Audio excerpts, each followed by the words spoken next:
Regna grande incertezza sui tempi e sulle modalità di ritorno in classe degli studenti, che potrebbero riprendere le lezioni addirittura a ottobre in caso di una tornata elettorale a fine settembre. Il presidente Luca Zaia chiede di riportare l'attenzione sul mondo della scuola. È giusto che si riaccendano i riflettori sulla scuola.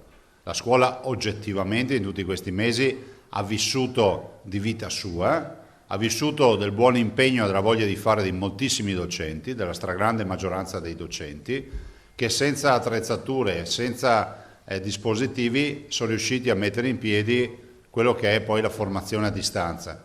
E ovviamente la tenacia dei ragazzi che hanno colto questa sfida delle famiglie. Nel consueto punto stampa si è parlato anche di sanità e di come la preparazione del personale degli ospedali veneti abbia fatto la differenza nella gestione dell'emergenza coronavirus. Per noi la risposta professionale è fondamentale perché ogni paziente fa storia a sé. Non esistono algoritmi, esistono pazienti ed esistono bisogni. È quella che oggi si chiama precision medicine. Le linee guida da sole non bastano, basta seguire gli algoritmi che in letteratura hanno evidenza. Bisogna dare a ogni singola persona quello di cui ha bisogno in quel momento.